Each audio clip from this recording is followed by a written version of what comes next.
प्रत्येक जण भाषणाला सुरुवात करताना त्यांच्या मायबोलीमध्ये बोलत होते, परंतु प्रत्येकाच्या हृदयाशी प्रत्येकाशी जिव्हाळा निर्माण करण्याचे जे काही बोल होते, विचार होते, शब्द होते, ते स्वामी विवेकानंदांच्या भाषणात सुरुवातीला त्यांनी म्हटलं, माझ्या बंधू आणि भगिनींनो. आणि माझ्या बंधू आणि भगिनींनो या शब्दामध्ये एवढी ताकद आहे.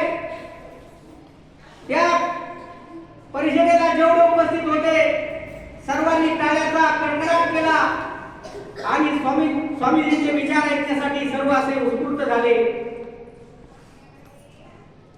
स्वामीजींचे विचार ऐकल्यानंतर त्या ठिकाणी लय सद्ग्रस्त उठले आणि स्वामीजींना म्हणाले,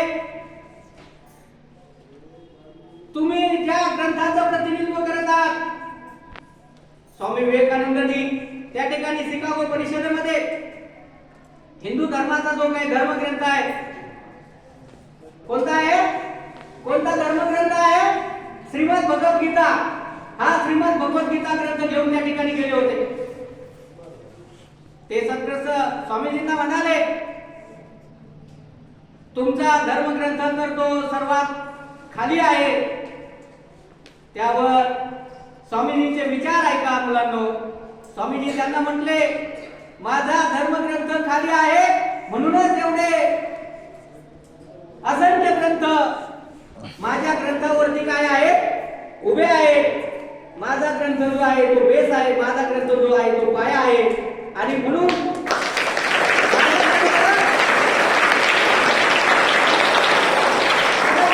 हे मूळ आहे. स्वामीजींचे विचार ऐकल्यानंतर एक सुंदर महिला त्या ठिकाणी उपस्थित होती आणि ती महिला स्वामीजींच्या समोर आली, विवेकानंदजींच्या समोर आली. स्वामीजींचे विचार, विवेकानंदजींचे विचार ऐकून ती प्रेरित झाली आणि ती स्वामीजींना म्हणाली, तुमचे विचार आणि तुमचा हा तेजस्वी चेहरा यामुळे मला तुमच्याशी विवाह करण्याची इच्छा निर्माण झाली आहे. मुलांनो, त्यावेळी स्वामीजींच्या महिलेला उत्तर काय देतात, निश्चितपणाने हे उत्तर आपण लक्षात ठेवण्यासारखं आहे. स्वामीजी म्हणाले, असं माझ्याकडे काय आहे की तुला माझ्याशी विवाह करण्याचा या ठिकाणी मनामध्ये इच्छा निर्माण झाली.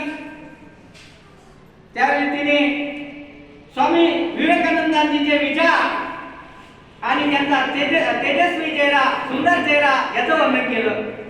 यावरती स्वामी विवेकानंद त्या महिलेला सांगतात, असं का, तर ती त्यावरती उत्तर देते, तुमच्यासारखाच एखादा सुंदर मुलगा माझ्या पोटी जन्म घेईल असे मला वाटते. स्वामी विवेकानंदांनी तिला उत्तर दिलं, हे माते, हे आई, तुला माझ्याशी विवाह करून जर सुंदर मुलगा व्हावा असेल तर हे माते, हे आई, तू मलाच का मुलगा मानत नाहीस, तर तू मला काय कर, मुलगा मान. या ठिकाणी मी तुझा मुलगा म्हणून राहतो. तर हे स्वामी विवेकानंदजींचे विचार आपण या ठिकाणी लक्षात ठेवण्यासारखे आहेत. असे ग्रेट विचार.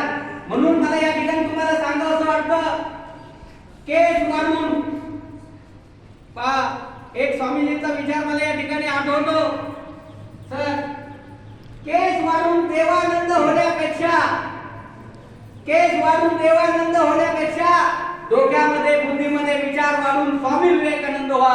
मुलांना तुम्ही स्वामी विवेकानंद व्हा.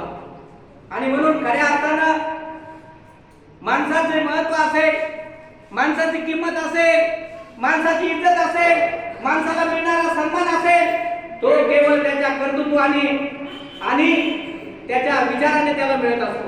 म्हणून तुम्ही तुमचे विचार नेहमी उच्च व सुसंस्कृत ठेवा. तुम्हाला जीवनात काही कमी पडणार नाही. म्हणून मी या कार्यक्रमाच्या निमित्ताने मुलांना तुम्हाला सांगू इच्छितो. म्हणून आपले विचार जे आहेत ते ग्रेट असले पाहिजेत. आपले विचार जे आहेत ते स्वच्छ असले पाहिजेत, सुंदर असले पाहिजेत. काही सुंदर दिसण्यासाठी खूप प्रयत्न करतात, परंतु ते मनाने सुंदर असले पाहिजे. जो व्यक्ती मनाने सुंदर असतो, विचाराने सुंदर असतो, त्याची जगामध्ये कीर्ती होत असते. आता या ठिकाणी या दोन मुली आहेत, दोन महात्मे आहेत, राजमाता जिजाऊ आणि स्वामी विवेकानंद.